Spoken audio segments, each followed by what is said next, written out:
Hi, I'm Mark Hobie, producing artistic director at Paper Mill Playhouse. All of us here at Paper Mill hope that you and your loved ones are safe and healthy during this time. While our theater is physically closed right now, we wanted to find a way to bring a theatrical experience right to you, to bring theater into your lives, into your homes. And so we've dug into our vaults and found these Humanities symposiums from the past. We'll be streaming them live each Thursday night at 7 p.m. Just tune in to our Paper Mill Facebook page and have a theatrical experience right from your couch. Hope to see you here each week. We have several parts to our program tonight. I'm going to skip over the first part for a minute and tell you about what's coming up so you'll know, because I'd like you to stay for the whole thing because it's going to be a lot of fun. A little bit later, Michael Anania is coming out here and he's going to talk to you about the creation of these sets and tell you how all of that happened and where the research came from for the sets, and that's going to be very interesting. Following that, we have members of the cast who are going to take us on a bit of an impressionistic journey through the writings, the poetry, the letters, the reminiscences of the Brontes themselves. And following that, we're going to have some questions and answers about the lives of the Brontes, anything you'd like to ask about the production, or anything else you have on your mind. So we'd love you to think about that during the evening if you do have some questions for any of the people participating. And at the very end, we're going to invite all of you to come up on the stage and look around at all the sets, and we're going to have some interesting things up here to show you closely, and you can meet the actors and just get a closer close look at everybody. So, but to start out with, I'm going to introduce a gentleman to you who, if you were here a year and a half ago for our Big River Symposium about the life of Mark Twain, he was here to lecture us and tell us in a very humorous and very entertaining fashion about Mark Twain's life. He has lectured extensively throughout America, Europe, Japan. He has been published in British and American journals and Newsweek, all kinds of things. He has had a mini-series on PBS on Dickens, and he's earned his BA at Indiana University and his MA and PhD as a Woodrow Wilson Fellow at UCLA. So, I would like you to welcome our guest speaker for tonight who's going to tell you about the life of the Brontes to get us started, Professor Elliot Engel.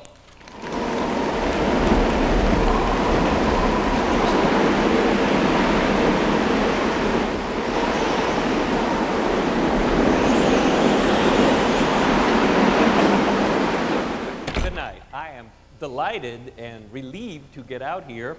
I feel like the stereotype of the English professor, blue suit and a terrible dandruff problem. But it is a great pleasure to be here, always to work with the paper mill and to talk to you about the Brontes. Let us get at it right away.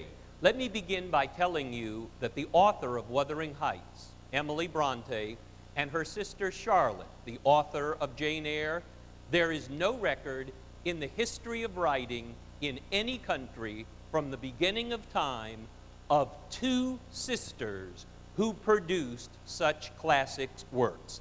They are unique. To understand them, you have to understand the whole family. Fortunately for you, it is a fascinating one. I need to begin with their father. He was not a Bronte. That was not his name. His first name was Patrick. His last name was Bronte. B-R-U-N-T-Y, Bronte. If you're wondering what kind of name is Bronte, they had changed it from O. Bronte. That gives you a clue. They were dirt poor Irish. Patrick Bronte, the father of these two geniuses, was born poor but brilliant in Ireland. He knew if you're that smart but that poor, the only profession that would allow you to rise in society was the English church. So he decided from a boy he would become an English rector. But he had two big problems he had to overcome. One, that dreadful name, Bronte. He knew nobody would respect him in England with that name. So when he was 18 years old, he was eating breakfast, reading the newspaper, and noticed that Lord Nelson, the great hero of Trafalgar, had been given another honorary title. They were going to call him the Duke of Bronte. And Patrick Bronte looked at that name and noticed it was spelled B-R-O-N-T-E And what really excited him was there was 2 dots above the final vowel. He figured, how could you have a better status name than one you could put 2 dots above your last vowel? He put down the paper that day, calling himself Bronte. We have called them that ever since, but don't let it fool you, they are Irish. So he solved his first problem. The second problem, he needed just the perfect wife to be the rector's wife. Unfortunately for her, he found her. Her name was Maria Branwell, and she was nothing like Patrick Bronte. Patrick Bronte was sharp, fiery, temperamental, quicksilver. Maria Branwell was good and quiet and pious and sweet. They fell in love, they get married, and I think it is very important that you understand the exact chronology of this marriage that will produce the 2 genius sisters, Charlotte and Emily. They marry in 1812. In 1813, their first child, a girl, Maria, is born. In 1814, their second child, another daughter, Elizabeth, is born. In 1816, their third child, another girl, Charlotte, is born. In 1818, their fourth child, another daughter, Emily, is born. In 1819, their fifth child and only son, Branwell, is born. In 1820, their sixth child, another girl, Anne, is born. And in 1821, Mrs. Bronte drops dead, and who can blame her? That was the marriage of Patrick and Maria that produces these 6 children. And if you think that that marriage was different from almost all the others in the early 1800s in England or Ireland, you would be wrong. The only thing that was significantly different about that marriage was that Mrs. Bronte got out early. Most women had 11 children and 3 miscarriages in 15 years before they died. Anyway, Mrs. Bronte dies the very year that the English church gives Patrick Bronte the parish he will keep for life. He was a very obnoxious young man, and he once said, "I want a London parish, but I would accept a Manchester parish." But if you know the Bronte story, and you certainly know Wuthering Heights, you know they didn't give him London, and they didn't give him Manchester.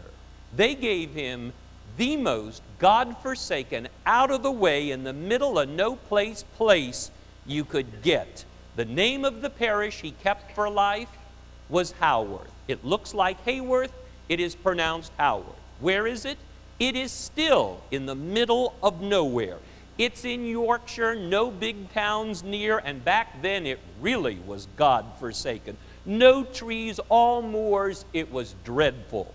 They moved there. The wife cleverly drops dead, and so Mr. Bronte is left with 6 children, aged 7, 6, 4, 2, 1, and an infant. The first thing he does is hire poor Mrs. Bronte's living sister to come up and cook. At the interview, he asked only one question: "Are you a good cook?" She admitted she couldn't cook at all. "You're hired," he said. "That's what I want," because he tells us in his thought journal that once his wife died, he wanted to make his children indifferent to the pleasures of the temporal world. He worried that good food was a pleasure that would distract them, so hiring this woman who couldn't cook was his first good decision. Unfortunately, occasionally, the aunt would mess up and actually make a decent meal for the kids that they would like. If Mr. Bronte ever saw his children enjoying their food, he immediately went into his bedroom, got out a gun, went to the porch, which was attached to the kitchen back then. He fired blanks out the window.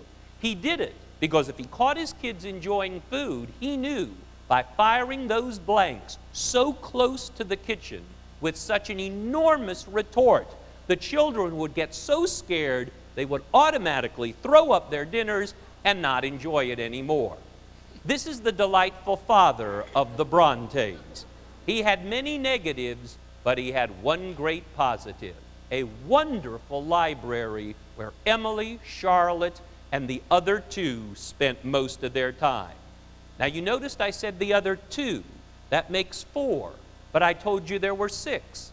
There were 6, but not for long, because the 2 eldest daughters, Mariah and Elizabeth, were sent away to such a god-awful boarding school for poor rector's children. They both died over what was spring break when they were 10 and 9 at home from diseases caught at that school. Now, if you want more information about this boarding school, open up Jane Eyre, and in the early chapters you will be introduced to an academy called Lowood, run by the evil Mr. Brocklehurst. It is an exact replica of what Charlotte's poor sisters would perish in. So now there are only 4 Brontes. Charlotte is now the eldest, then Emily, then the boy Branwell, and then Anne. One day, Mr. Bronte brings home to the parsonage beautiful toys, wooden painted soldiers. He gives them to his children. Normal children would have played war with them. The Brontes are not normal. What they did, they put them on the parlor floor and they gazed at them. And immediately, they divided themselves up into 2 writing groups. Charlotte and Branwell, one, Emily and Anne, the other.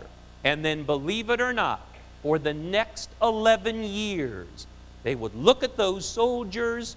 Each group had invented a different magical world, one called Gondal, one called Angria, and for the next 11 years, the 2 writing groups wrote little stories of adventures of these little men in these strange worlds. But they didn't just write stories, they wrote books, because what they did, when they finished an adventure, they cut out tiny pieces of white paper. They used India ink. They printed the story, making sure that both margins were even, like they saw in real novels. When they finished the tiny little book, they needed a cover. So they went into the kitchen, because back then sugar came in blue cardboard boxes. They dumped the sugar out of the box into an earthen vessel. They cut out the cardboard because it made the perfect cover. It was colored and heavy. They wrote the name of the adventure on it. They put a little paste, and they had their book. If you go to Haworth today, you won't see hundreds. You will see thousands of tiny little books of these adventures that these 4 brilliant children wrote for 11 years in a row. But Mr. Bronte didn't care that his kids were writers. He wanted to know, how were they going to earn money when they left what we call high school and help support him? The first one to graduate, Charlotte.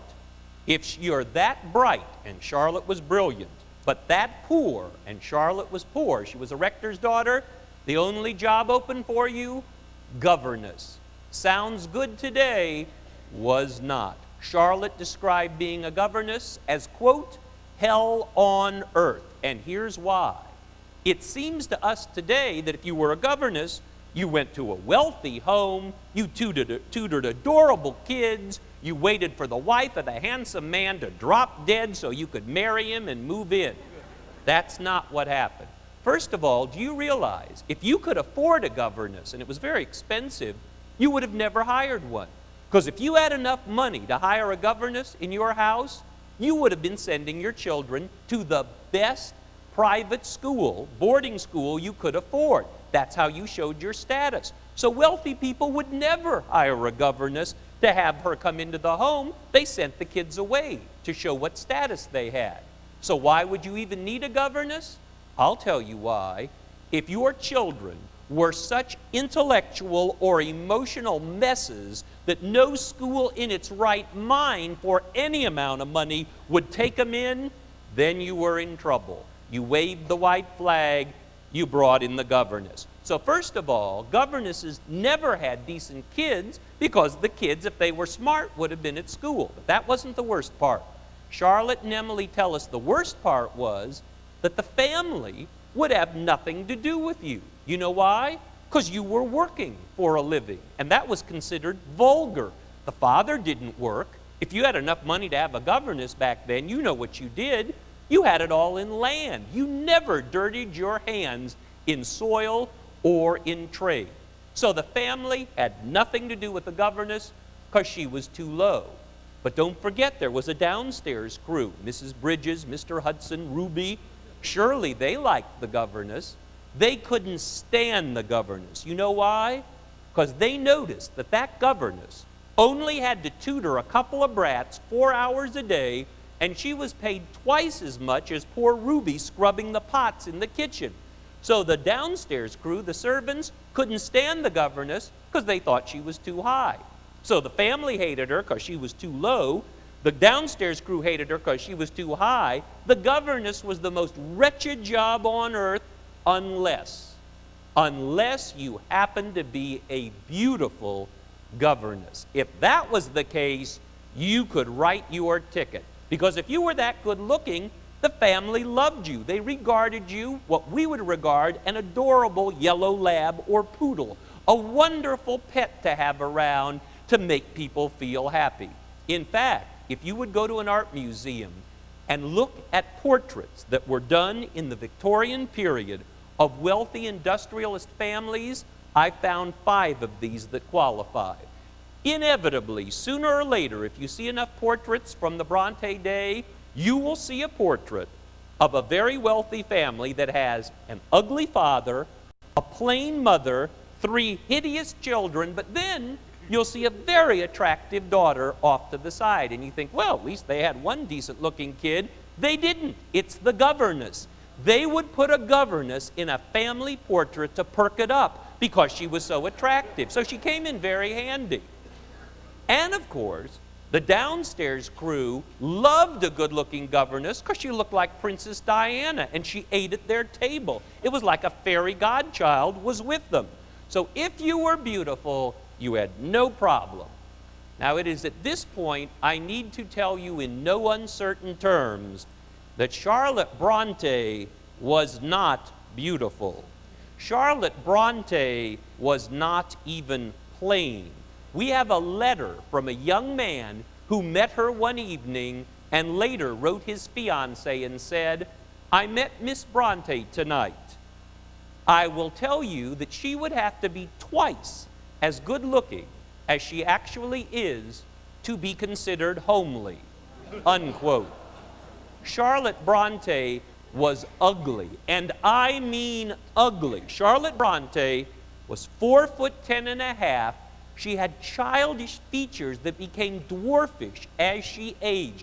Coke bottle bottom glasses, terrible hair, unattractive skin. Charlotte Bronte was ugly. There is no question about that. And yet, I emphasize how ugly she is because it was her saving grace. In that, when she wrote her immortal novel, Jane Eyre, she did the unthinkable. Do you realize that Jane Eyre is the first unattractive heroine in all British fiction? Even more impressive, Jane Eyre is the last unattractive heroine in all British fiction. She's it. Now, other heroines aren't gorgeous, but only Jane is as ugly as her creator. And this is her great gift. And Jane is ugly. We know that from the beginning. You may remember in Jane Eyre at one point, her lover, Mr. Rochester, says to her, "Though the world considers you hideous, I see beneath it." This is not what you want your boyfriend to tell you when he's courting. Jane Eyre is ugly. My favorite critic of Jane Eyre once wrote, "Jane Eyre is the story of an ugly duckling who grows up to be an ugly duck. There is no swan in Jane Eyre, nor was there meant to be." But by making Jane ugly, Charlotte did something that I'm pretty sure even she didn't realize. Do you realize that by making her ugly, she makes her realistic? This is why thousands of young girls, from the time that novel came out in 1847, right down to 1999, when they read Jane Eyre, they are affected deeply in a way that no other novel would do it to them, because finally we have an imperfect heroine like they are imperfect, the readers who read it, and she is realistic. So she does the world an enormous favor by giving us an unattractive heroine. But this is way ahead of the story. Poor Charlotte is so ugly, she gets no job and comes home defeated. So we turn to daughter 2, Emily, who will ultimately write Wuthering Heights. Was Emily ugly? No, she was not. Emily was 5'7", which for back then would be like a 6-foot woman today.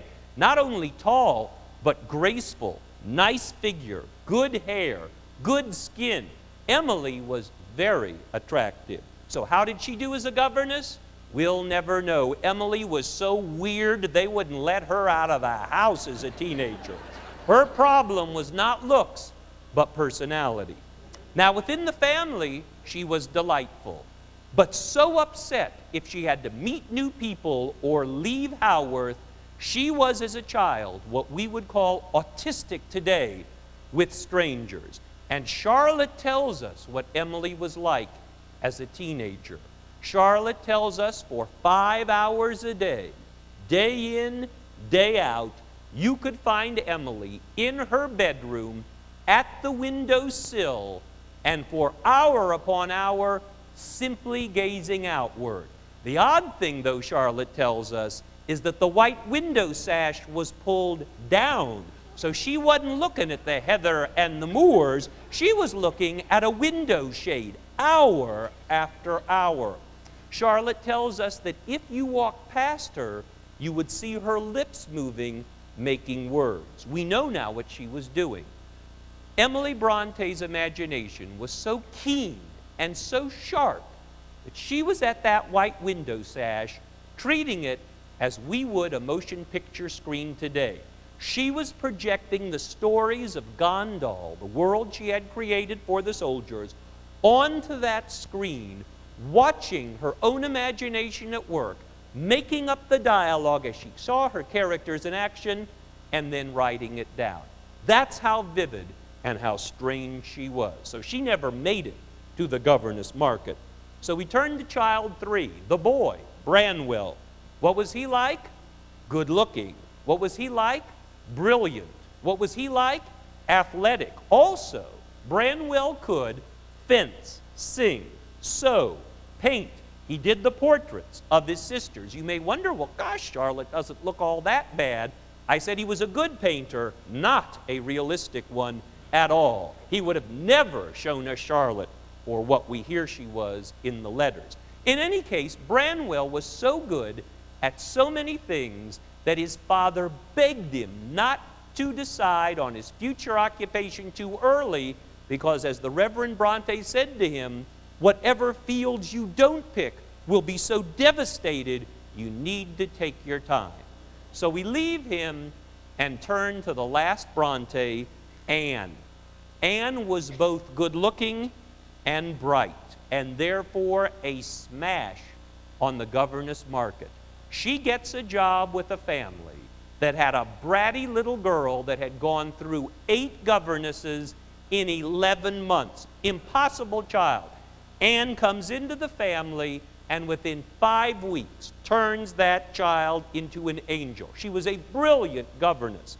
The family is so thrilled, they say, if only you could do for our rotten son what you've done for our daughter, we'd double your salary. But she couldn't do anything for the son because the son was just at the age where he needed a male tutor. So the parents said, if you'd only know some young man, a talented one, who could come in and do for our son what you did for our daughter, we'd double both your salaries from the beginning. Well, Anne was no fool. She knew exactly the person. She told them, I not only know a young man, I know a young God. My brother Branwell, he can do anything.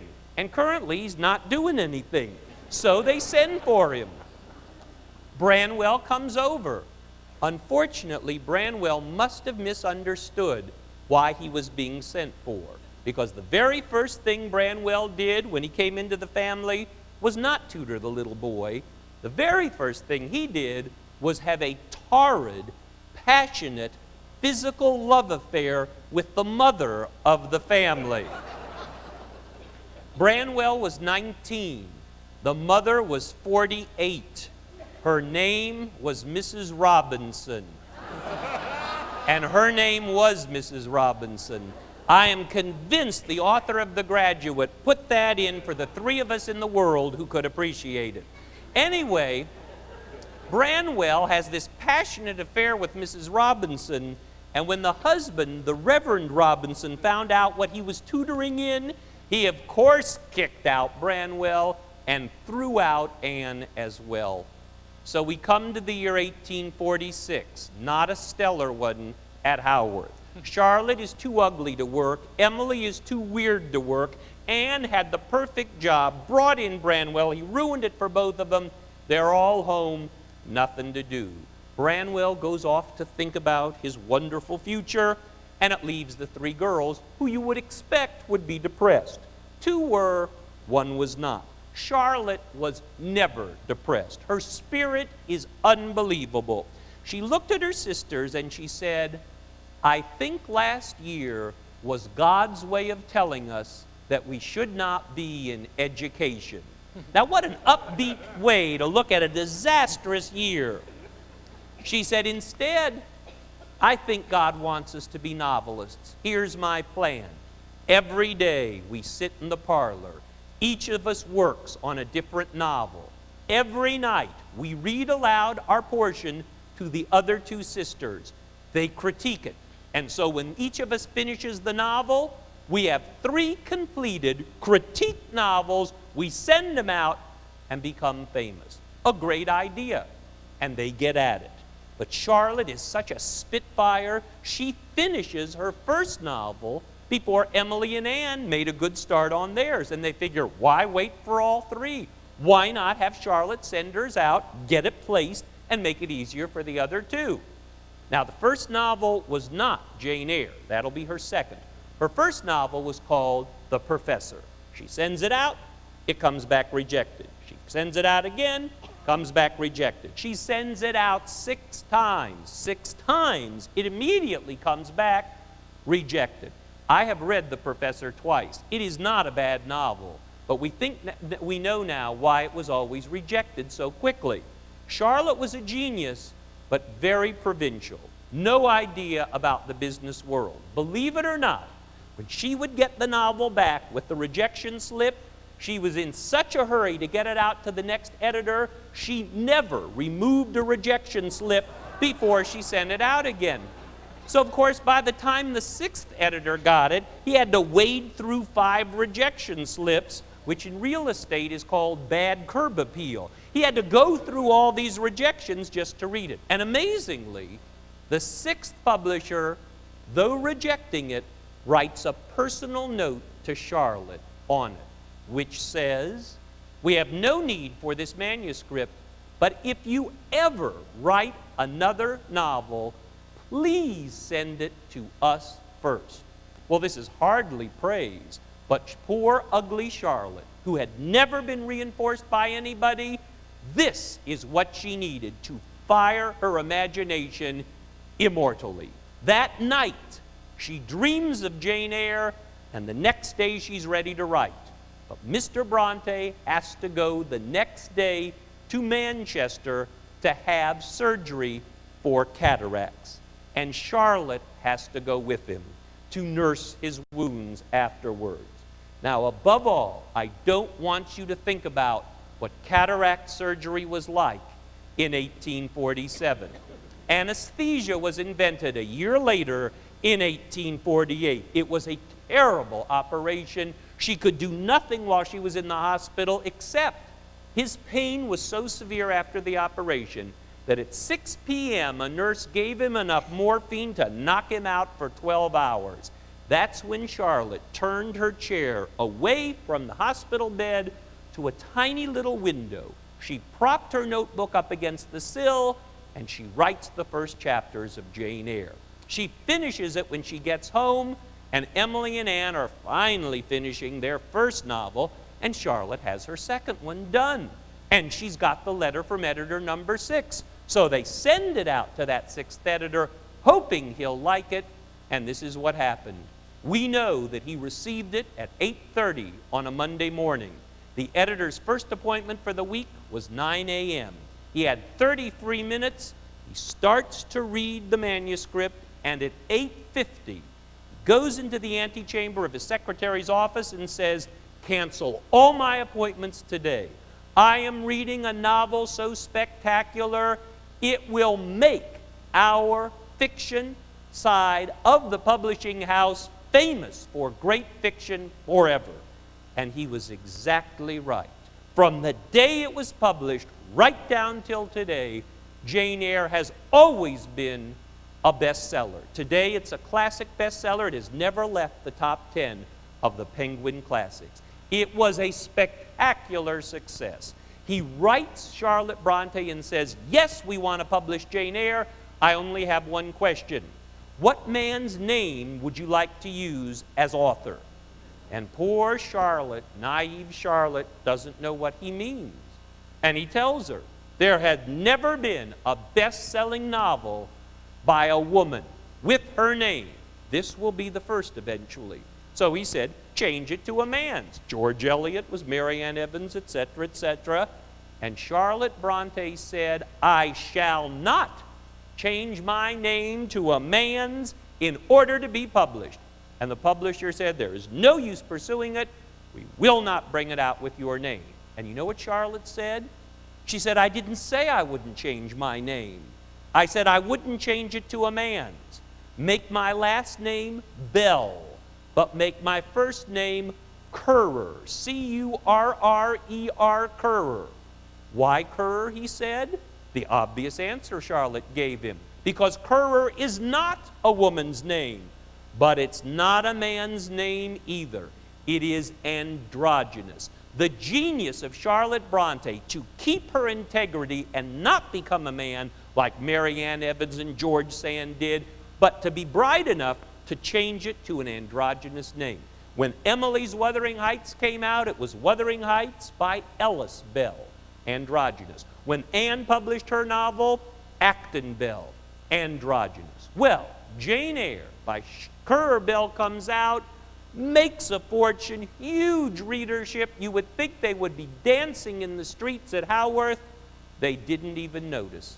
Because Branwell, 4 weeks before the novel was published, Branwell, who could have been everything, had decided on the 2 things he wanted to devote his life to: drugs and alcohol. He drank and drugged himself to death right in front of the family, and less than a month before Jane Eyre came out, he is dead of consumption. Emily, his devoted sister, decides to honor his memory in a strange Emily way. She decides not to wear shoes going to the cemetery. There was a rainstorm at the funeral that became a sleet and snowstorm. She catches cold. It turns into consumption. 5 months after Branwell is dead, so is Emily. But her immortal novel, as you know, Wuthering Heights, was published from the time of her first illness till her death. And as good as the reviews were of Jane Eyre, that is how horrendous they were of Wuthering Heights. I have never read more brutal reviews of any great novel when it first appeared than Wuthering Heights. They said it was an immoral work, an amoral work.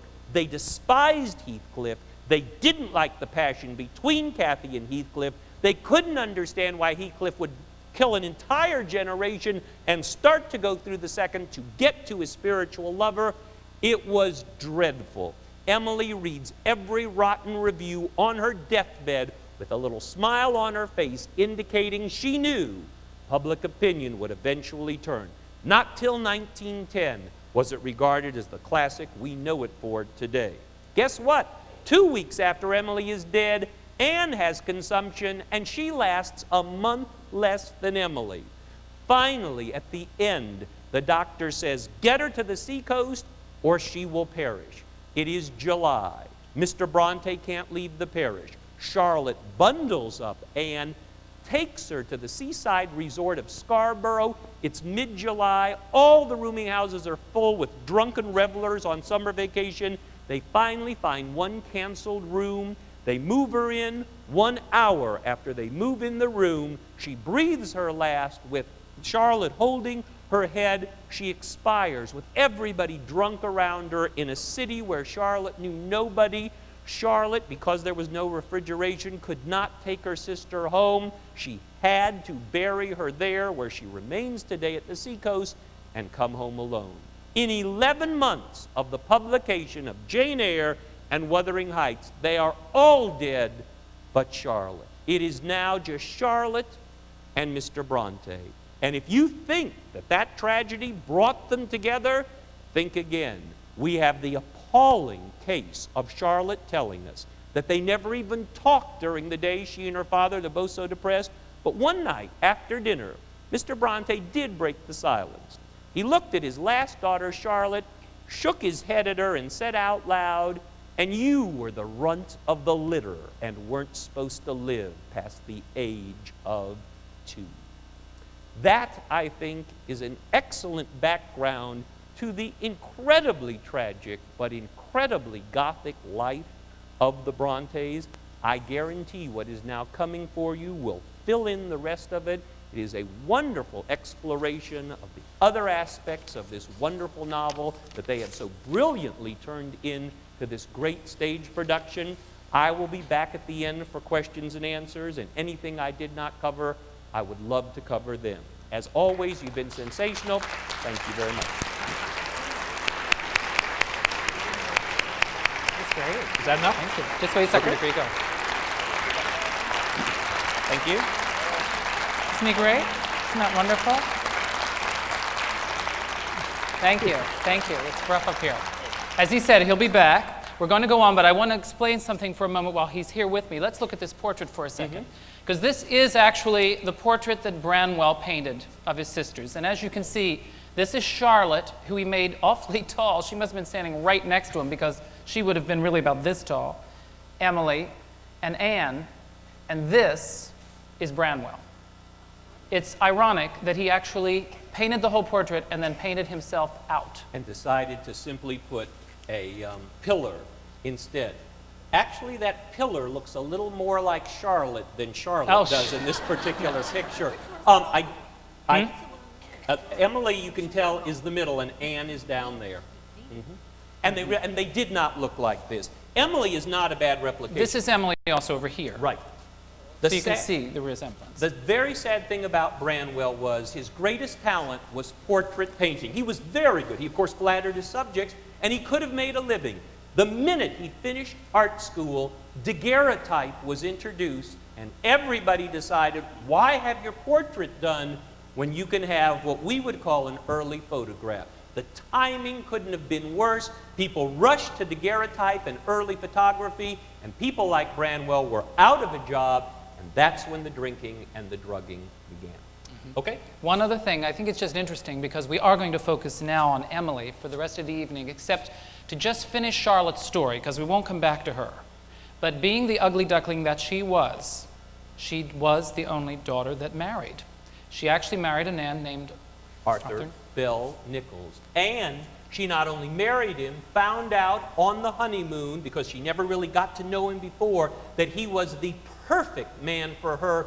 He worshipped her. Their sense of humor was the same. They loved all the same things. And so Charlotte had always said 2 things she wanted in her life. Neither had to do with writing. 1, a husband she could love, which she found in the marriage. 2, a child. 3 months after they marry, she discovers she's pregnant. Her happiness is complete. She finds out she's pregnant in September. She finds out she has consumption in December, and she is dead in March with the baby 7 months inside her. Both perish. Her last words on earth, she opened her eyes, looked up at her loving husband and said, "God could not separate us now, dear Arthur. We are far too happy." Closed her eyes, died. The child dies with her. The ultimate tragedy. And poor Mr. Bronte only went on to be 84 years old. Kills off everybody, too mean to go, and finally expires. So it is a tragic, Tragic And the story. irony of that is that he couldn't stand her husband. He fought the marriage for a long time, and finally she wore him down, and she really married him against his wishes. I don't think he even came to the service. He as I did not remember. come to the service, and he Right. said, and he's the first to say this, if you want to ruin your life marrying that no good man, go ahead, but I will never sanction it. Did not speak to her, did not come to the service, and after all, he is a rector, and then she found the happiness and lost it within 6 And the months. church was only right next door to where they lived. But he also then, her husband and Mr. Bronte spent the rest of his life living together in the empty parsonage. It was the right- two men who hated each other. Right out of Desire Under the Oh, it Elms, was if too you've ever strange. seen it. Too strange. But that's another story. So thank you, the professor. Thank you. Now, we're going to bring out here, please, two more guests. And if they're ready to come out, they are our incredible set designer, who you've seen many, many times, and he's going to take us to Yorkshire and the moors, and a young lady who grew up in Yorkshire and was our dialect coach for the show. And she actually is in the show. You'll hear her as the voice of Baby Hareton. And she's also the understudy for Nellie, but she's been with us also in Jane Eyre. Ruth Moore and Michael Anania.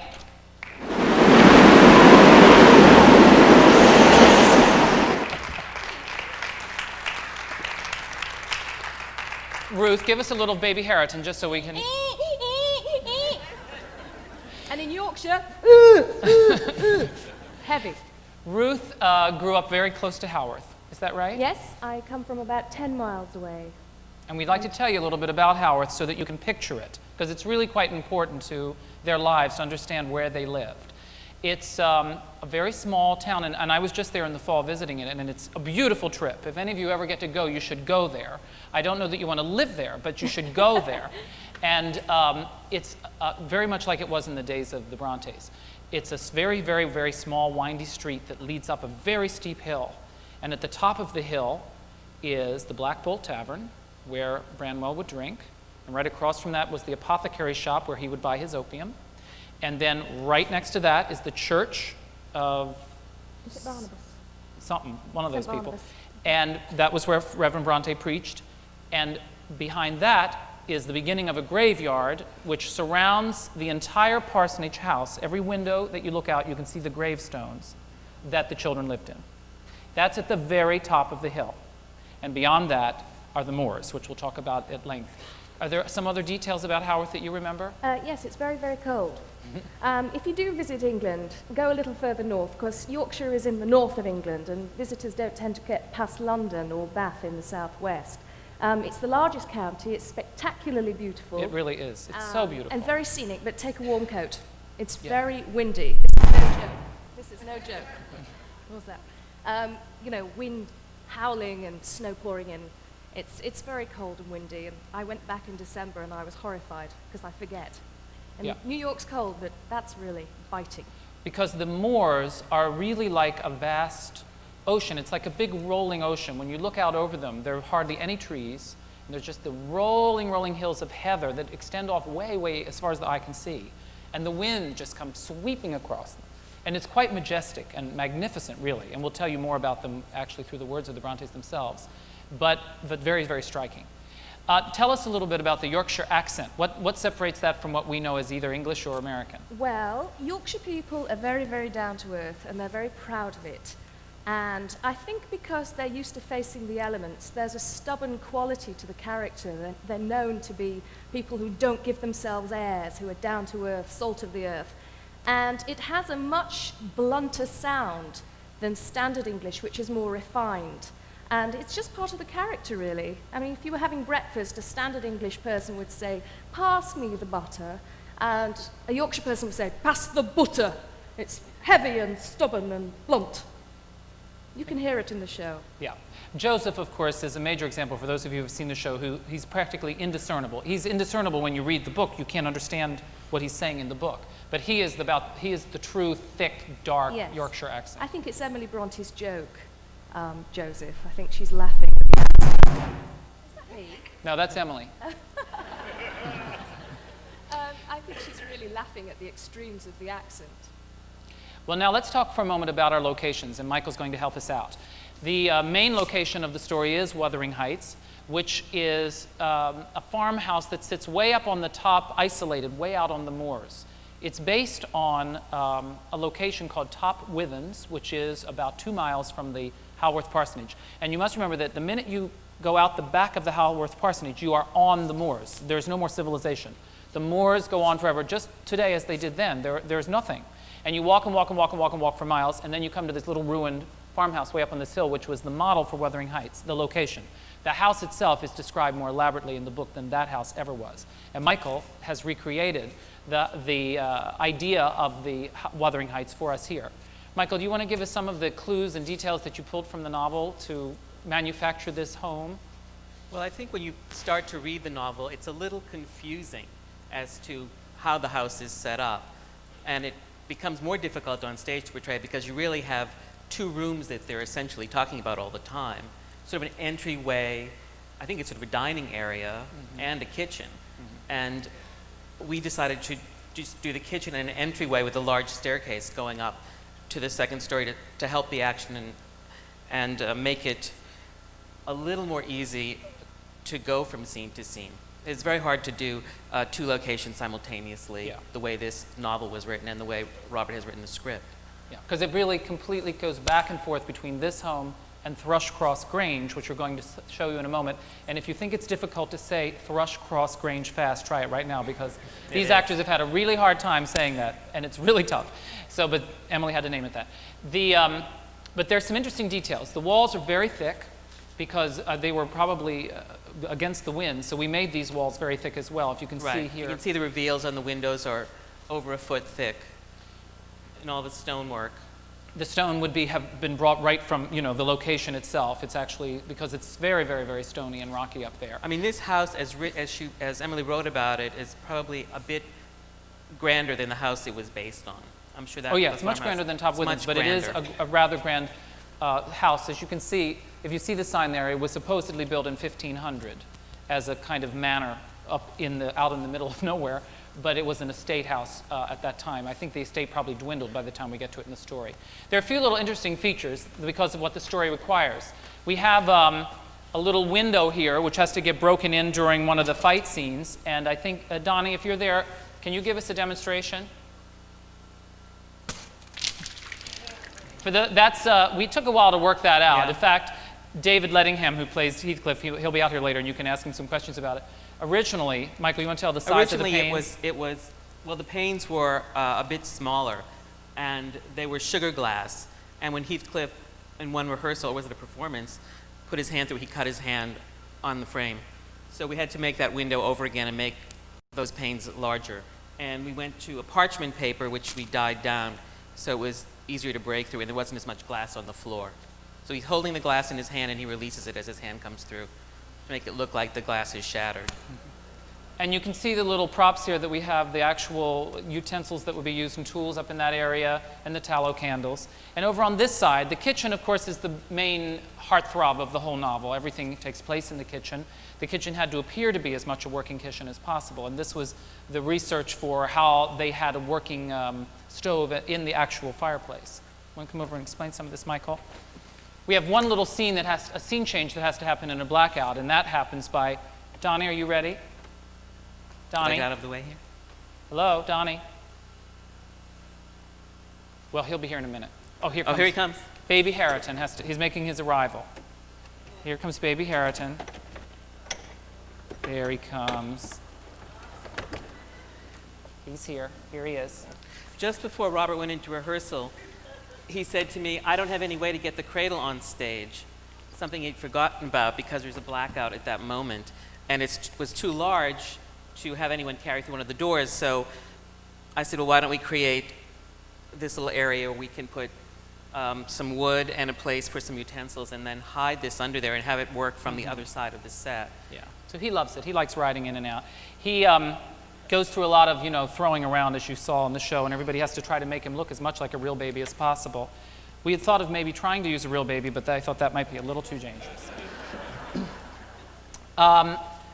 Okay, I think we're about ready to change the set. Now, this was the hardest job that I gave Michael to do because we have to constantly be going back and forth to the Grange, and they both have major requirements of properties and furniture. And so Michael came up with this very ingenious way of the mechanism that would make this happen. You want to explain a little bit about the actual construction, then we'll rotate the set so everybody can see? Well, both these units are actually built on what are known as turtles, which are small turntables that actually track with wheels up and down stage and then can turn the whole unit. Both these units are underneath are full of casters or rubber wheels that make them move, hopefully, quite quietly. And As so quietly they can for these big units. They're very, very they're heavy. very large. And one of the turtles is off-center. This stage left unit is rather large. You'll see when we revolve for you. And it was quite an engineering feat at the shop to make sure that this large turtle could turn this unit and do it in the time that we had, because the scene changes go back and forth fairly quickly. Yeah, you have to turn in about 12 seconds. All right, Patrick, if you're ready, we can revolve the set, and we'll do it in this light so you can actually see when the sets turn around, because generally it's more mysterious and you don't really know what's happening. But they split apart and then they revolve, and everything that we need is on our two sets. And coming along with this are the rest of our cast members as well.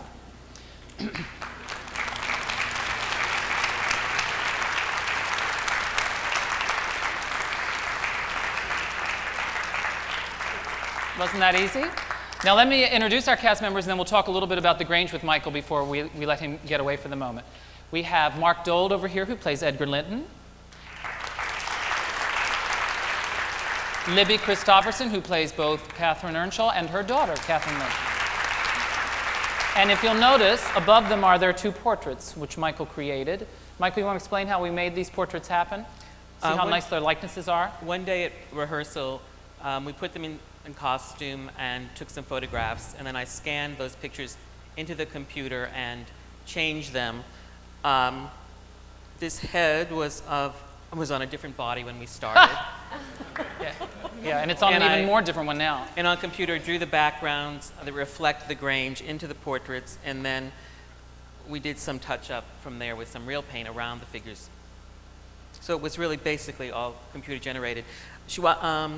Catherine wasn't holding the flowers. I had to draw those on the computer and put those in her hand and make sure they looked like the hand was holding them, things like that. You weren't holding the book either. You put the book in. Actually, I grafted on a new hand for him from some other portrait to make it look like he was holding the book, because he didn't have the book and Robert wanted him to have a book. Yeah. So now there they are. Now the door behind them, by the way, is the one that David keeps kicking open all the time. I notice it's kind of scuffed up, though. You're going to have a paint touch up there. Jodie Lynne McLintock, our Nellie Dean, right here.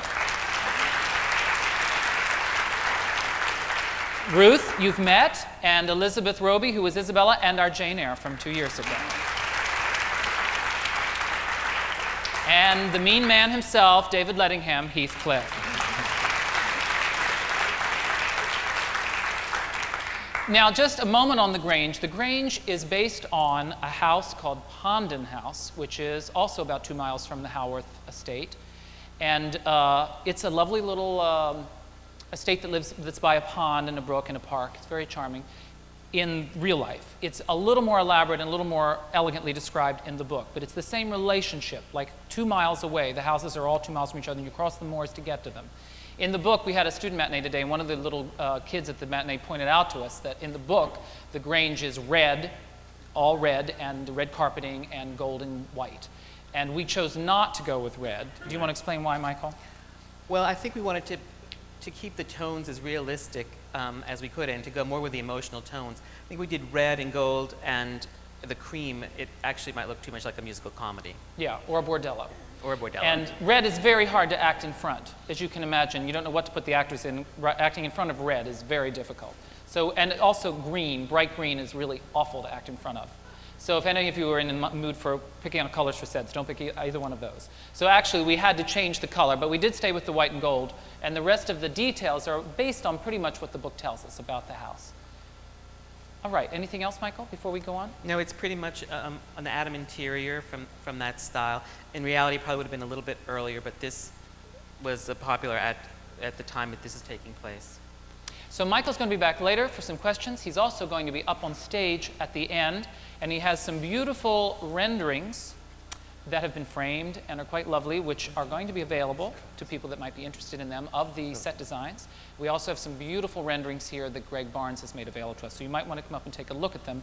And if you'd just like to talk more closely with him afterwards, he will be up on the stage with the rest of us. So thank you, Michael. We'll see you a little later. Bye-bye. So we're now going to take you on a little journey through the writings of the Brontes. We remind you that the hardest part about this book and about dramatizing it was, although most of the book does take place in the two locations that we've just showed you, subliminally and in little brief sections in the book, but very potently, are the moors that are outside and the force of nature that's out there, which is tricky to do on the stage. It's easier in a film, and tonight we'd like to give you a lot of that imagery in your head from what they wrote about. And there's no better way to do it than to give you the actual words of the Brontes themselves. So we will start with the Brontes, who would immortalize their beloved Yorkshire moors. Emily. For the moors where the short grass like velvet beneath us should lie. For the moors where each high pass rose sunny against a clear sky. Charlotte. Oh, I might sing of pastures, meads, and trees, whose verdant hue is tinged with solar beams. Anne. The mute bird sitting on the stone, the dank moss dripping from the wall, the garden walk with weeds o'ergrown. I love them, how I love them all. Branwell. Morn comes, and with it all the stir of morn, new life upon its sunbeams bore. A heaven so clear, an earth so calm, so sweet, so soft, so hushed an air, and deepening still the dreamlike charm, moor sheep feeding everywhere. And that is true. When I visited Haworth, just outside as you start to walk the moors, there are more sheep feeding everywhere. There are no fences. They just walk all around and eat, and there's sheep everywhere you go. And interestingly enough, their wool is painted with little red paint splotches, or blue paint splotches, or green paint splotches. And I figured this was to signify which sweater they were going to be when they all got shaved. The damp stands in the long green grass as thick as morning's tears. Faint there shone a rainbow path through all the expanse of blue. And indeed, when I was at the moors, the weather changes so suddenly through sun to showers, through the mist, that rainbows are constantly appearing in all the expanse of blue. Where the grey flocks in ferny glen are feeding, where the wild wind blows on the mountainside. And indeed, that wild wind which we have talked about blows so strong, it has a gigantic force all of its own. It seems as though the holes of heaven have opened up and the wind has come roaring through. Awaken on all my dear moorlands, the wind in its glory and pride. Oh, call me from valleys and highlands to walk by the hill river's side. The wind was so biting when I was there in mid-October that it was hard really to make any headway at all. So you can imagine what it must be like in the winter. And the Brontes had their own thoughts on the matter. In the red fire's cheerful glow, I think of deep glens blocked with snow. I dream of moor and misty hill where evening closes, dark and chill. But if the sunny summertime and woods and meadows in their prime are sweet to them that roam, far sweeter is the winter bare, with long dark nights and landscape drear, to them that are at home. England might really have taken a slide up into the Arctic zone. The sky looks like ice. The earth is frozen. The wind is keen as a two-edged blade. I cannot keep myself warm. Even anon that wolfish breeze, the dead leaves and sere from their boughs was shaking, and I gazed on the hills through the leafless trees, and felt as if my heart was breaking. Oh, why, in the snow and storms of December, when branches lie scattered and strewn, do we oftest and clearest and brightest remember the sunshine and summer of June? Emily's poetry would far outshine that of the rest of her family, as they were all too happy to acknowledge. Here are 4 stanzas conveying the wild abandon of the moors from different poems by Emily Bronte. Shadows on, shadows advancing and flying, lightning bright flashes the deep gloom defying, coming as swiftly and fading as soon. But lovelier than cornfields all waving, in emerald and scarlet and gold, are the slopes where the north wind is raving, and the glens where I wandered of old. No coward soul is mine, no trembler in the world's storm-troubled sphere. I see heaven's glories shine, and faith shines equal, arming me from fear. Give we the hills our equal prayer, earth's breezy hills and heaven's blue sea. We ask for nothing further here, but our own hearts and liberty. We ask for nothing further here, but our own hearts and liberty. Liberty, freedom, ever and always a theme for Emily Jane Bronte, born July 30th, 1818. The fifth child in a family where the eldest was only 4 years and 3 months old. It is uncertain why the name Emily was chosen, but Reverend Patrick Bronte's eldest sister, who died about the time of Emily's birth, was called Jane. Charlotte's greatest heroine would also be named Jane, Jane Eyre. But long before Emily Bronte, under the guise of Ellis Bell, was writing, The linnet in the rocky dells, the moorlark in the air, the bee among the heather bells. her father, Patrick Bronte, was writing of these things as well. Ye feathered songsters of the grove, sweet philomel and cooing dove, goldfinch and linnet gray, and mellow thrush and blackbird loud, and lark, shrill warbler of the cloud, where do ye pensive stray? Ah, may you light on friendly sheds to hide your drooping pensive heads from winter's chilling roar. And her sister Anne would say, A little girl loves her bird. Why? Because it lives and feels? Because it is helpless and harmless? A toad likewise lives and feels, and is equally helpless and harmless, but though she would not hurt a toad, she cannot love it like a bird, with its graceful form, soft feathers, and bright speaking eyes. Charlotte saw winged creatures of another nature. At age 5, she rushed into her father's study to announce, There's an angel standing at Anne's head. She had seen this angel right beside her baby sister's cradle, and although the apparition didn't wait for her father to come and see it, she stoutly declared, It indeed had been there, just the same. Tabitha Ackroyd, affectionately known as Tabby, was an elderly widow who came to the parsonage at the age of 56. When the 3 older girls were sent to school, she was engaged to nurse and to tend the infant Emily. And though she held a special place in her heart for all the Bronte children, she appears to have harbored for Emily a special care and affection. Emily would immortalize her as Nellie Dean, the narrator of Wuthering Heights. Their domain was the kitchen. There they spent many long hours together, with Tabby recollecting fascinating tales of the Yorkshire moors. Emily left Tabby at age 6 to attend Cowan Bridge School with her 3 older sisters. Maria and Elizabeth would die due to the conditions there. The loss of Maria, who had effectively taken over the place of their dead mother, would have a stunning effect on the family. Charlotte would immortalize her as Helen Burns, Jane Eyre's friend who dies at Lowood School. When some critics felt Charlotte's depiction of the horrors of Lowood School too strong, she replied with quiet contempt, I suffered to see my sisters perishing. You are right in having faith in the reality of Helen Burns. She was real enough. I have not exaggerated there. Maria Bronte was buried in Haworth churchyard in May of 1825. Her sister Elizabeth would be buried there 1 month later. Imagine the remaining 4 little children huddled next to their father in the graveyard that surrounded their house and was visible from all the windows, now housed 3 of their family. Little Branwell, age 8, may very well have been permanently affected by these tragedies. Long ago, the time when we danced along hand in hand with our golden-haired sister. Long ago, the day on which she died. The hour so far more dismal than any hour that can now darken us in this earth, when she, her coffin, descended and descended slowly into the horrid clay.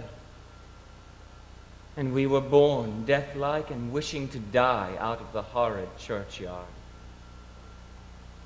How bitter seemed that moment when earth's ceremonies o'er, we from the filled grave turned again to leave her evermore.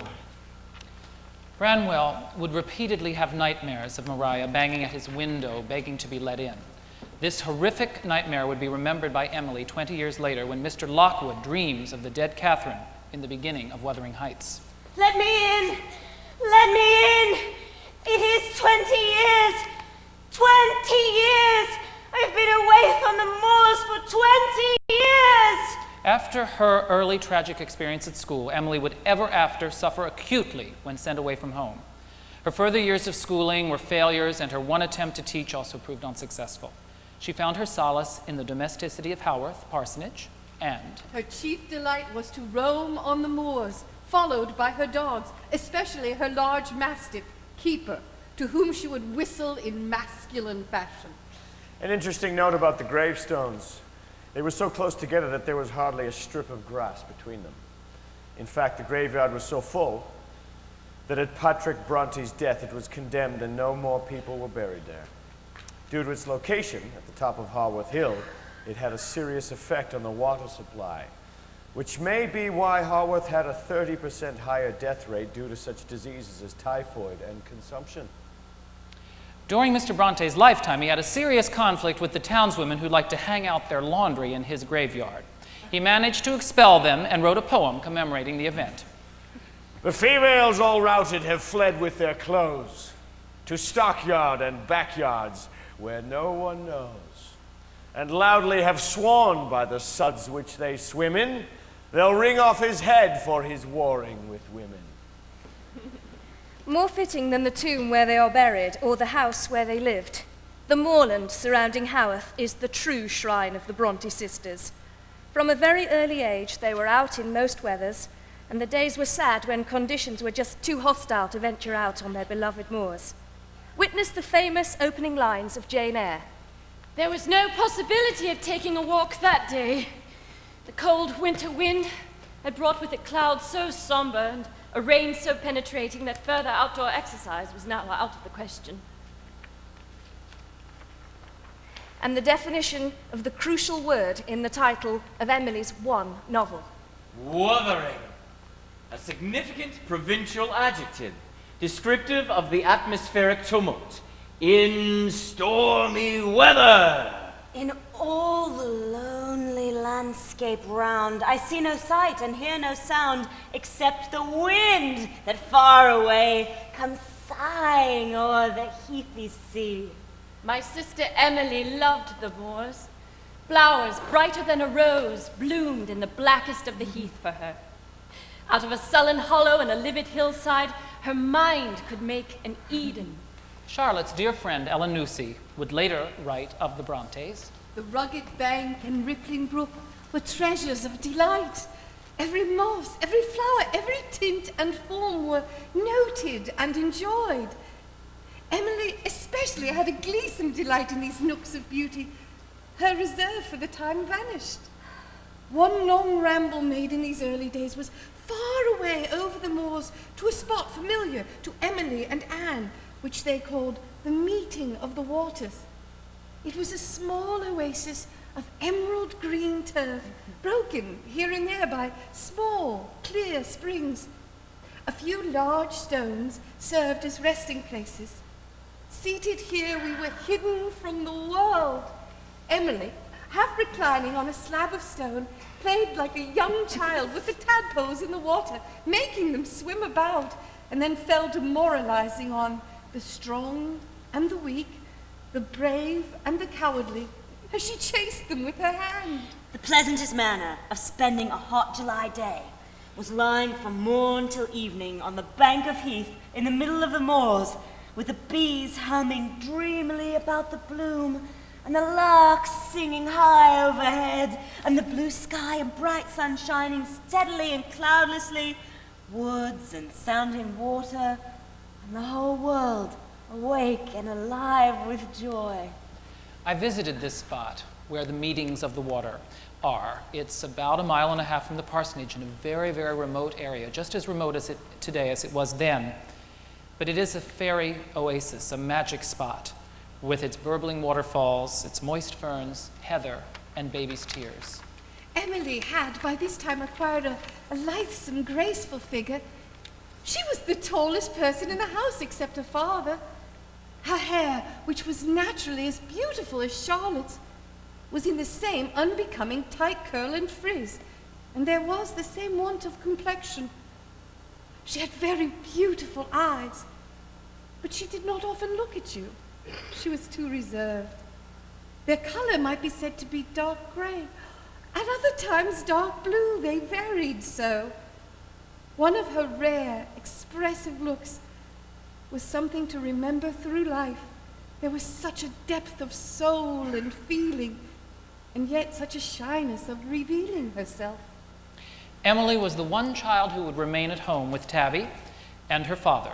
He, a vigorous, masculine mind, Tabby, a storehouse of moorland folklore.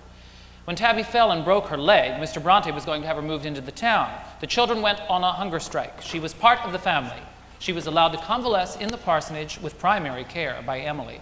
Charlotte and Anne would go away to one disastrous teaching post or another, and all of Emily's writing, as a result, was done at home. Reverend Patrick Bronte kept him to himself in his study. He never once took meals with his family after his wife's death. He was totally disinterested in the writing of his daughters. But after all, this was how women were thought of at that time, as Florence Nightingale would say. Why have women passion, intellect, moral activity, these three, and a place in society where no one of the three can be exercised? Robert Southey, the poet laureate, in reply to an inquiry from Charlotte, would put in his 2 cents worth. Literature cannot be the business of a woman's life, and it ought not to be. Interesting how Southey would be practically forgotten and the Bronte sisters universally acknowledged. So, we come to the one great work of Emily Bronte, her only novel, Wuthering Heights, and one of the most singular characters ever created in fiction, Heathcliff. Heathcliff, the Byronic hero par excellence. In him was embodied the sin of pride to a satanic degree. The fallen angel awoke a great admiration and sympathy from Emily. Several months before Emily began writing her novel, in 1845, Branwell visited Liverpool. It was the time when the first shiploads of Irish immigrants were landing at Liverpool and dying in the cellars of the warehouses at the docks. There were starving immigrant children abandoned on the streets. Mr. Earnshaw would bring this mysterious orphan back from Liverpool and name him Heathcliff. And in the last chapter of Wuthering Heights, Nellie Dean still asked herself, where did he come from? The little dark thing, harbored by a good man to his bane. He stood a stranger in this breathing world, an erring spirit from another hurled. What had he been?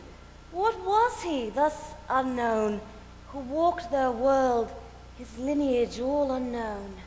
Emily wrote the next poem at age 19, an early sketch for Heathcliff.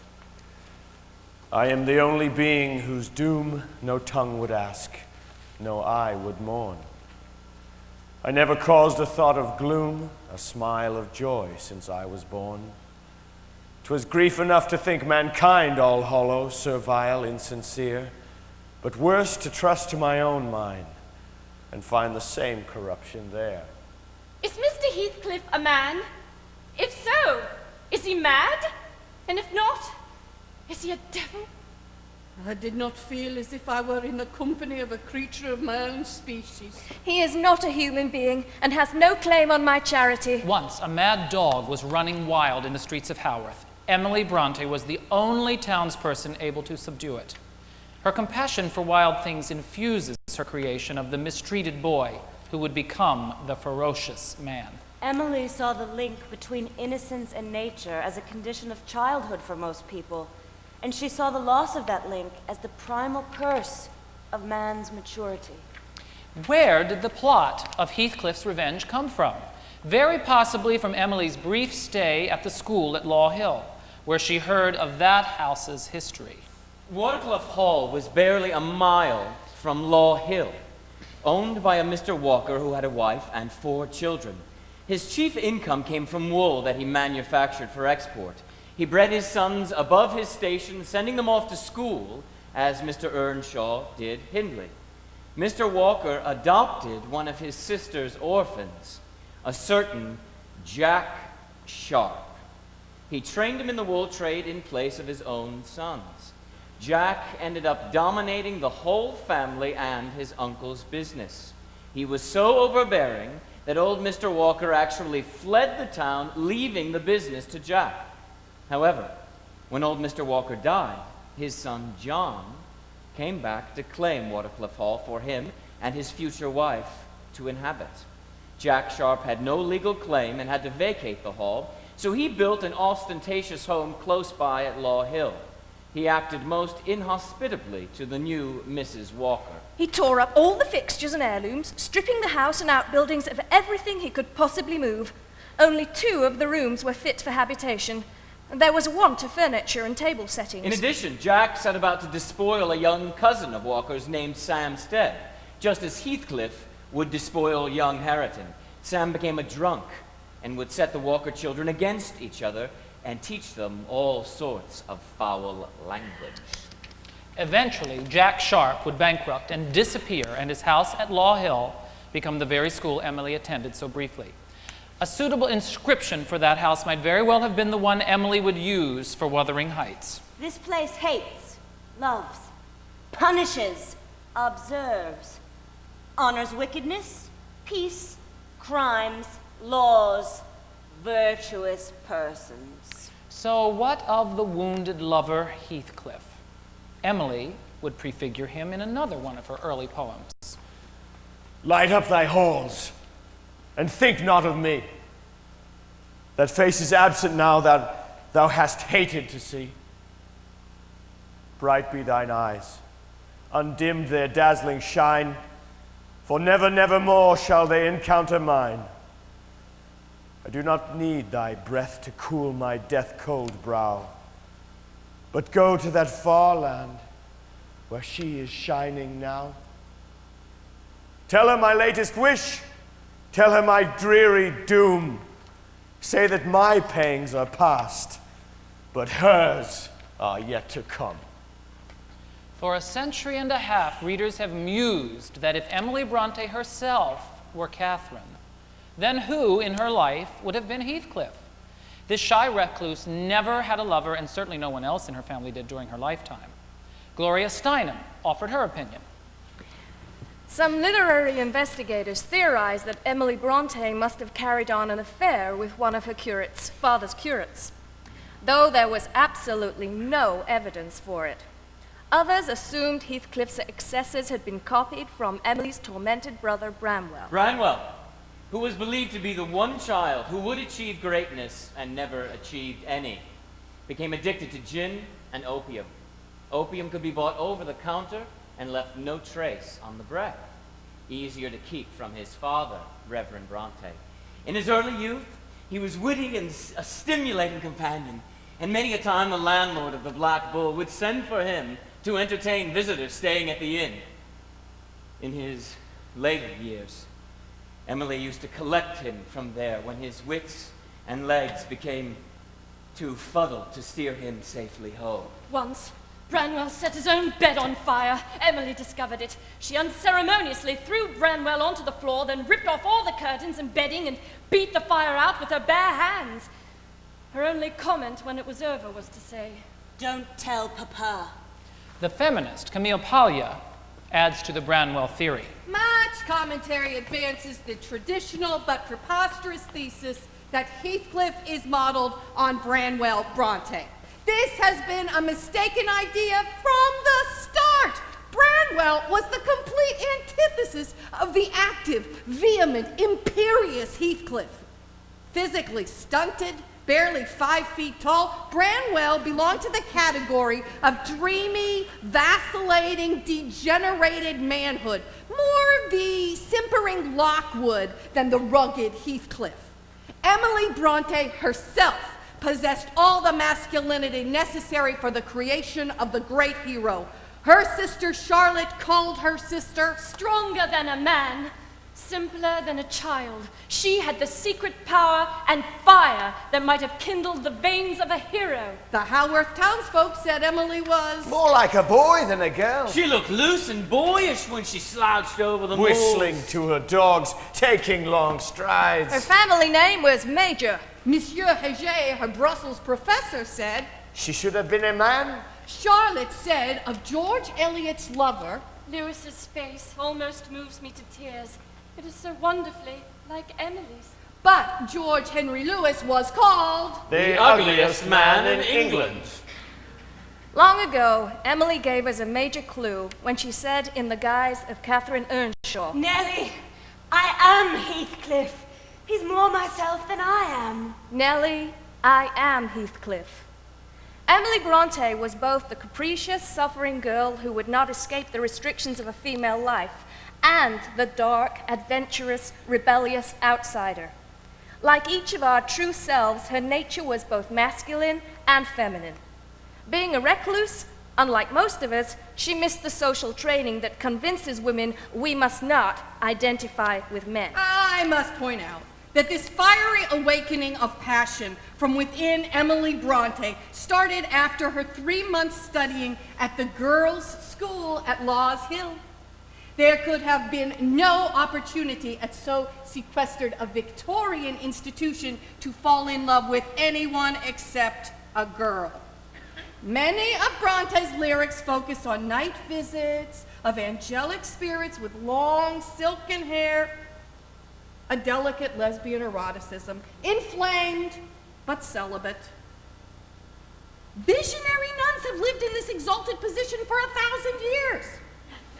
The debate over where Emily's passions arose has raged on throughout the century and will surely continue into the next. In any case, Wuthering Heights was written and published soon after Charlotte's Jane Eyre, which had already received glowing praise and was selling very well, before Charlotte even dared to tell her father they were writing at all. He lived in the same tiny house and never knew that all his daughters were published. Papa, I've been writing a book. Have you, my dear? But, Papa, I want you to look at it. I can't be troubled to read manuscripts. But it is printed. I hope you have not been involving yourself in any silly expense. I think I may gain some money by it. Shall I read you some reviews? He read the reviews and eventually the book. His comment: Children, Charlotte has been writing a book, and I think it is a better one than I expected. He never made any more mention of their writing again, and for the next years, he more than likely never read the other girls' books at all. Yet Emily, poor Emily, the pangs of disappointment as review after review came out about Wuthering Heights and were terrible. When Emily's desk was opened after her death, it was found to contain 5 reviews comparing her book unfavorably to Charlotte's. Wuthering Heights is a strange, inartistic story. A disagreeable story. Its interior's gloomy, its detail dismal. The general effect is inexpressibly painful. A more natural, unnatural story we do not remember to have read. Wuthering Heights is a strange sort of book. The characters are placed in not a London mansion, but far away from the haunts of civilized man. We know nothing in the whole range of our fictitious literature which represents such shocking pictures of the worst forms of humanity. There is not in the entire dramatis personae a single character which is not utterly hateful or thoroughly contemptible. If you do not detest the person, you despise him. And if you do not despise him, you detest him with your whole being. This is a strange book. Nightmares and dreams, through which devils dance and wolves howl, make bad novels. Disgusted, almost sickened by details of cruelty, inhumanity, and the most diabolical hate and vengeance. We recommend it to those who love novelty, but we can promise they've never read anything like it before. This book is strange. Her two sisters would have opposite reactions to her book.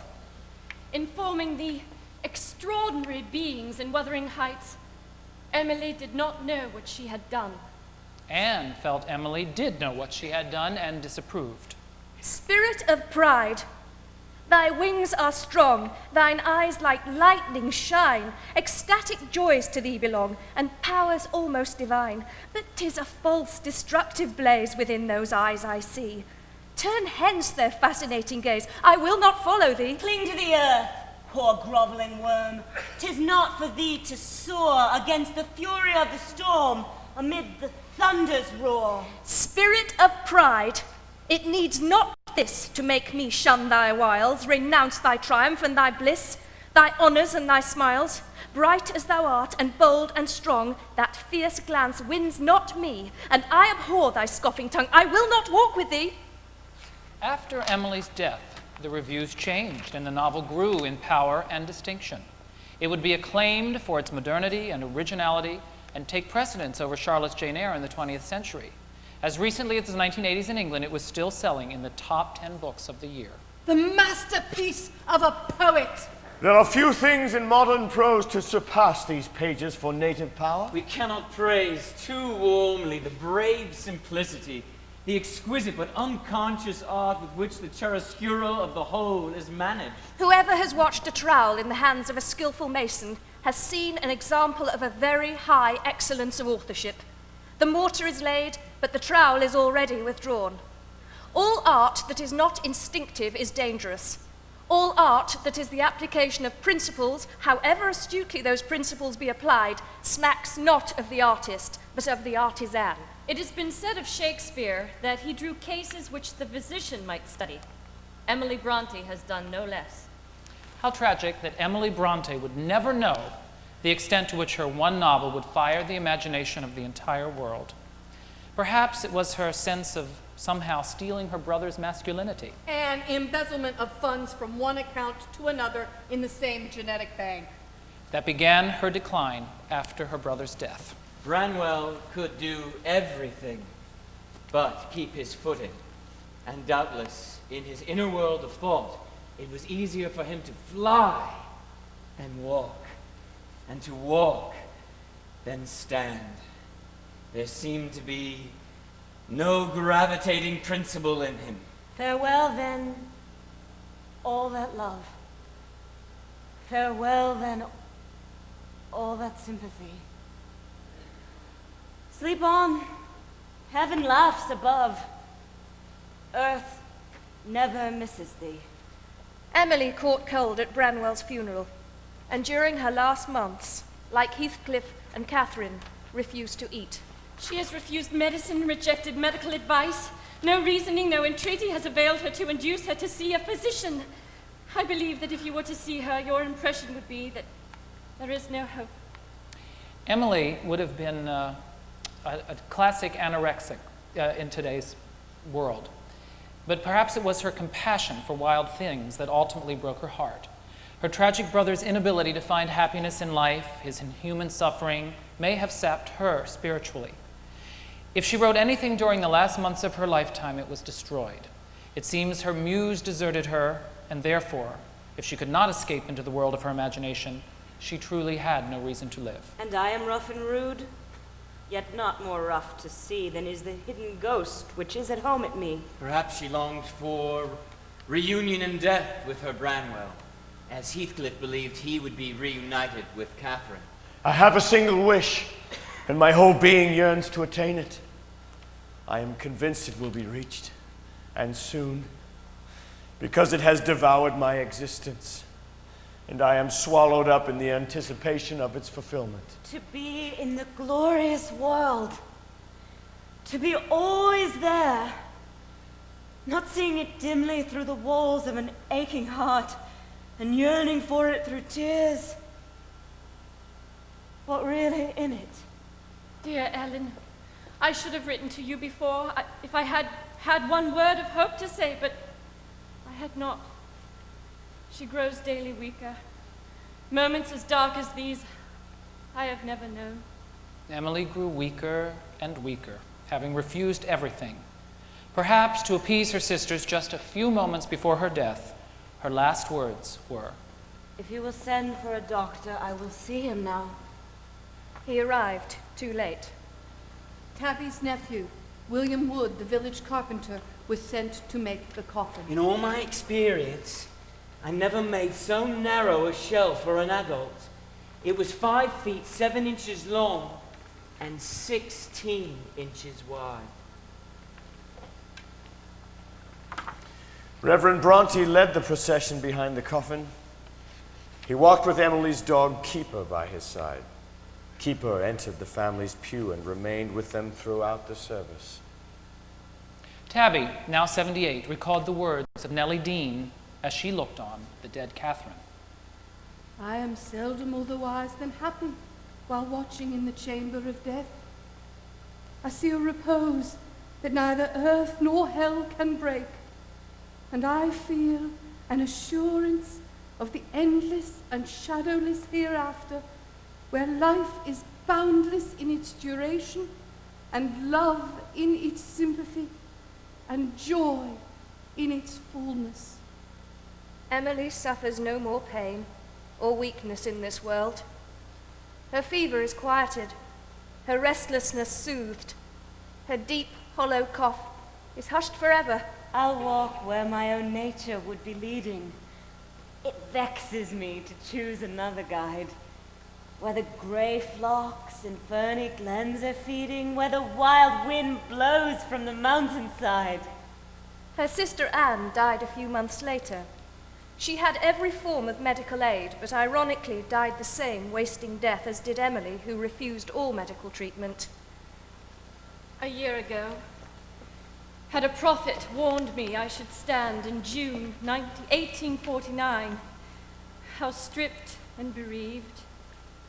Had he foretold the autumn, the winter, the spring of sickness and suffering to be gone through, I should have thought, this can never be endured. It is over.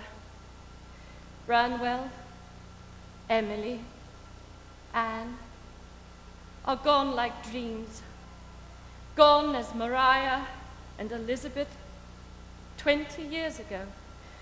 One by one I have watched them fall asleep on my arm and closed their glazed eyes. I have seen them buried, one by one, and thus far, God has upheld me.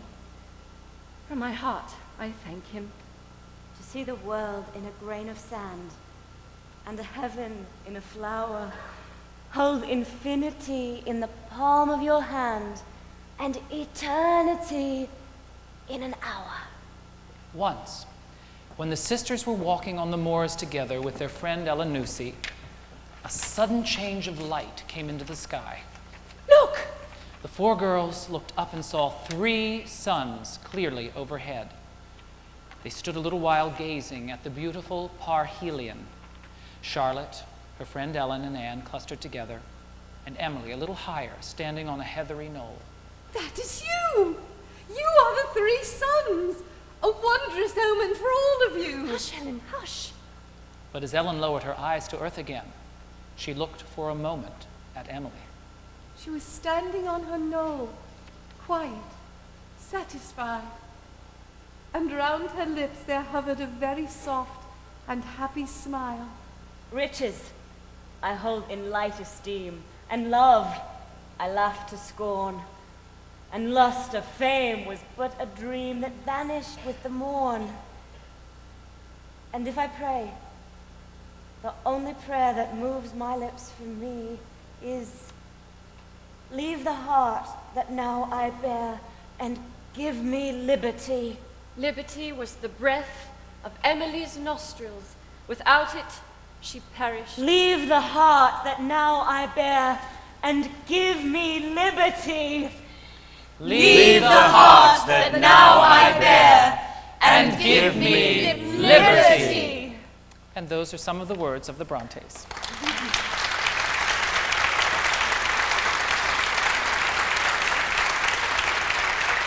Now, if we can bring up the house lights, everybody take a seat for a moment, and we would love to have some questions or comments for you for our company before we open the stage up a little bit and invite you to come up and join us. Are there any questions or comments about our performance or the Brontes themselves?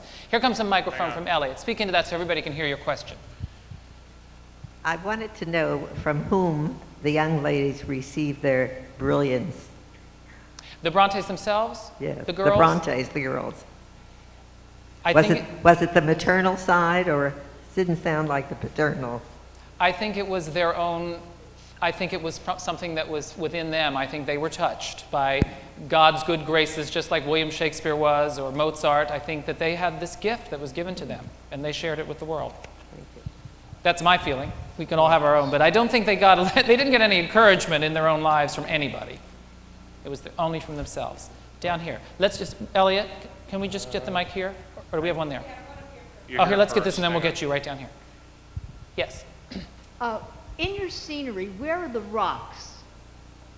Since you changed Oh, you'll see them in a minute. They're way upstage. They're going to be, as we roll out and you come up, you'll see them. They live up in the parking lot, practically. Is Elliot here? Mr. Engel? Come on out. Michael, are you there? Come on out. So if we have questions for any of you. Yes. Elliot? Here's right here. Yes? There we go. Would you tell me who put this masterful script together? Which one? This one? This one, yes. Obviously, well, somebody did. Yeah, I put that together. A little script, yes.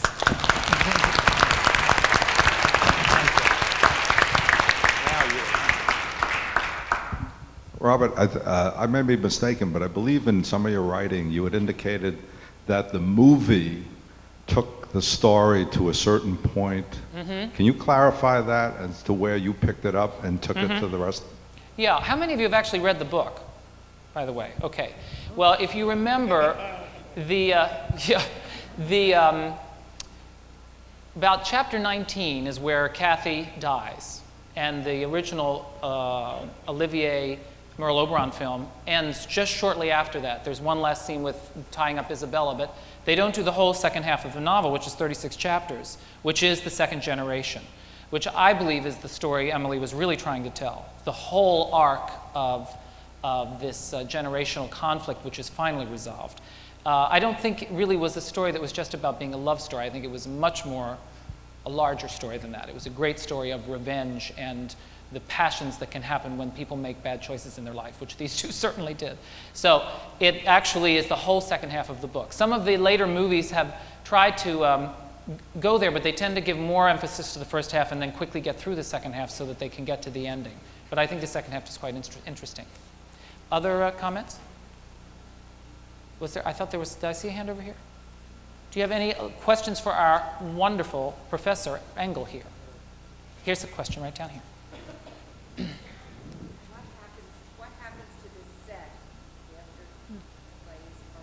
What happens to the set after the plays are over? We're selling it for about $200,000. We have a lot over here in Short Hills that it should fit very nicely on. No, it'll go into storage. We save most of our scenery because we can reuse a lot of it, from time to time. So I'm sure parts of this may appear again. I don't know where he's going to work out his cliffs from the moors, but we'll figure out something. But we store a lot of. We have scenery in our warehouse and in 130 semi-trucks stored. Yes. When was their true names revealed from the publications? They were published under a pseudonym, right? Yes. Mm-hmm. When there were a lot of people that were surmising as to who the true identity was. And one of the things that happened, which was really offensive to Charlotte, was that they believed that Acton Bell and Ellis Bell, the pseudonyms for Emily and Anne, they believed they were just two more names for Charlotte, and they started to accuse her of writing all the books. And finally, she felt she had to come forward and say what the truth was because it was getting so convoluted in terms of what people were surmising. Did you have anything to add to that? Well, and when then it was published in 1854 under her name, her actual name, it then, by Charlotte Bronte, became the first best-selling novel by a woman. There had been novelists before, Jane Austen not being one of them. Though she lived earlier, hers were not published under her name. There had been a few fairly good-selling novels, but Charlotte Bronte, under her own name, is the first best-selling book by a woman. So critics say she opened up the door to all other women of the 20th century and late 19th who could use their own names and count on making a living. With men, you go all the way back to Chaucer, from people who could make a reputation as an author. But with women, you wait until 1854. Also, her publisher had never actually met her. They'd only worked through correspondence because she lived up in the north of England. So when this actually happened, she marched herself down to London, this little peepsquick, and went into his office and said, "Hello, I'm Charlotte Bronte." And it all began, and she started to unravel the mystery at that point. So they didn't even know who she was. They'd never met her. They published her book but not met her. And it had already gone through several editions. Other questions? Over here, yes? Did Anne write a novel? I don't remember. She wrote two novels. What were the name of them? Agnes Grey and The Tenant of Wildfell Hall. Was that mentioned by Dr.? Yeah. Sorry, I think you mentioned Agnes Grey. Did you mention Agnes? You mentioned one of them earlier, I think. Agnes Grey, and then The Tenant of Wildfell Hall. And it is true, critics say today, had she not had the last name of Bronte, they probably would not be known today. They are in no sense bad, but they are not original like her two sisters. They are just average works of the imagination. So she did profit from having two brilliant sisters to be known today. The other two stand on their own. And by the way, most people call Wuthering Heights the most remarkable novel in the English language because it is the only novel that has ever been written where there is no novel before it that you can read and say, Emily Bronte clearly read this and was influenced, and there is no novel after Wuthering Heights that you can read and say, this author was influenced by Emily Bronte. It is the only novel in our language that has no ancestor and no descendant, and that is a remarkable feat. Did Yes. any of the children ever express their feelings about their father? Not really, because that is what's known as Victorian reticence. You just made the best of it, and they did not. I think they were extremely grateful, given that they lost their mother virtually in their earliest memories, that they had a father who had an occupation that allowed him to be home. He was no gift for children, but he was there. And think of the struggle he had. 4 children, 6 actually, and then 2 dying, 4 of them raised not in London or Manchester. So I think there was not a begrudging respect for him, but a respect for him. Only after the disaster set in did he become, pretty much antisocial and just terribly ugly to Charlotte. For any father to say you were the runt of the litter to his remaining child is pretty much unforgivable, I think. I do think, though, that he was not atypical of men of that time. No. I don't think that was the shock. I mean, I think a lot of the other men they were seeing, and there were certainly reverends and ministers who were much, much, much more fiery in hell and damnation than Reverend Bronte was. And also, you have to face it. I mean, he lost 6 of his family before Charlotte, his wife and 5 children, and all of the other things that happen in one's life. I probably had no way of figuring out how to process it. I think he'd be pretty darn depressed about it. So it was a hard life. Who published Wuthering Heights? Was the same publisher as No, that was a problem, actually. Go ahead. Jane Eyre was published by a very reputable publisher, and another publisher had taken up Agnes Grey and Wuthering Heights. And in fact, the editions were full of mistakes, and the girls had corrected it, sent it all back, and they were still published with those mistakes. And it wasn't until later that Charlotte went about and helped to edit the books and try to get them correctly printed. And they were eventually published by Smith. Yes, eventually. But at first they floundered. They actually and that publisher was the one who insinuated that Charlotte had written them. Correct. Especially in America, which was his whole thing. He kind of out and out lied. It was very underhanded. It was very unfortunate. But they still went their own way at the end. Yes? Robert, listening to what the early critics had to say about the book seemed somewhat ironic and prophetic, perhaps, because that's kind of like what the critics had to say about the play. Yeah. You kind of wonder a little bit about critics, don't you? I don't wonder too much about the critics. No. Good. No. I just wanted to say, I think that this was a remarkable production, and I can't believe the critics at all. Congratulations. If you notice, though, whenever we do anything new, it sort of allows people feel the compulsion to criticize. I mean, I think that's what they feel their job is, so they tend to get very, very critical. When you do a show like Gypsy or Crazy for You coming up, which, you know, have already been criticized and favorably, it's hard to pull all of those things out. So it's just interesting, and if, you know, to just observe that kind of milieu and the job that people feel they have to function as. So I appreciate your comment, and I don't actually read them much anymore, I must say. I find that, you know, I don't learn much from reading critics. We used to, you know, with Walter Kerr and other critics from years ago who were really informative and very interesting to write, and they would write constructively, and you could learn from them. Now, I think people just like to hear themselves talk. On this very stage, we heard the critics, I guess it was last year, got an insight into the way the critics think. Yeah, we had a symposium with some critics here. If some of you attended that, remember when we had them talking about criticism? And it is interesting. I mean, it's a very personal thing. I mean, their job is to say what they feel. And, well, yeah, they're probably frustrated in a lot of ways, but... let's take a couple more, and then we're going to revolve the set and invite you to come up. Yes, sir? Yes, first, I'd just like to say I think the selection of writings of the Brontes was wonderful, and the presentation by the cast certainly was marvelous also. Thank you. Aren't they great? Yes, thank you. Aren't they wonderful? I got a question.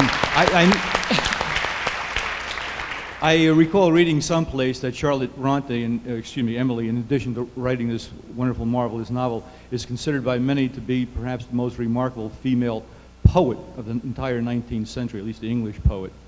In that regard, and perhaps I'd like to ask Professor Engel, in addition to characterizing Emily as weird and strange, as many people did, can you not tell us something beautiful and wonderful about her character and spirit? I'll tell you, if I did, I think Emily would haunt me tonight. She didn't want to be known for what she wanted to be known for, I believe, is Wuthering Heights. I've read her poetry many times, and I disagree with the critics. Like Anne, the only reason that Emily Bronte's poetry is known because it was written by the author of Wuthering Heights. There are some beautiful lines in it, but I feel all of us who write have a particular love of one genre. Hers was clearly fiction and not poetry. And she wanted to be remembered, she once said this, as the Moors are remembered. Not as beautiful, but as awesome. And unfortunately, awesome in the recent age has taken such a tragic turn, with everybody 14 years old saying, "Isn't that awesome?" that we need to return to the original awesome that she meant, which she characterized as ugly but grand. And she felt her writing was ugly and grand, like a piece of granite is ugly and grand. I don't think beauty was in her vocabulary as something particularly positive. And since I'm talking, let me just make one point. My actual field of specialization, not the Brontes that I did tonight, not Twain that I did for you last time. You're probably thinking, yes, I suspected that. My actual field is Charles Dickens. I mention this because I am president of the World Dickens Fellowship American chapters. They have a charity, which is the Great Ormond Street Children's Hospital in London, a wonderful children's hospital of world renown. I mention it because the World Dickens Fellowship has put the talk I gave tonight, actually it's about twice as long, but part of it was given tonight, on the Brontes on audio cassette. They sell it, and the profits go to the Great Ormond Street Children's Hospital. It's about an hour long. Almost everything I said tonight's in it, and then about another 25 minutes too. Fits in any car audio cassette. So, by an incredible coincidence, there are tapes here tonight. Now, unfortunately, I was only able to bring 900, so we'll be first come, first served. But should you like to help out a wonderful cause, the Great Ormond Street Children's Hospital, I have the tapes on stage. They are $10. That includes tax. If you have a check, make it out to Dickens Club. If you have cash, we have change. But I did want to mention that. So in case you want to take home the talk I gave, plus a little extra, we would appreciate it. And although there is no Bronte Society connection, I think the Brontes like Dickens. I know they did, as a matter of fact. So I will be here afterwards. Whether you want a tape or not, I'd love to talk to you on stage. So, if you would like to go shop, we have the tapes, we have wonderful renderings by Michael, and the proceeds will go to the Guild. as well as a few other little odds and ends, like our scripts of Jane Eyre and a novel of Wuthering Heights, in case you want to pick it up and read it. So I would like to ask the cast to come down here and take a bow while we revolve the set and invite any of you who would like to come up and join us. So come on down here, everybody. Thank you so much.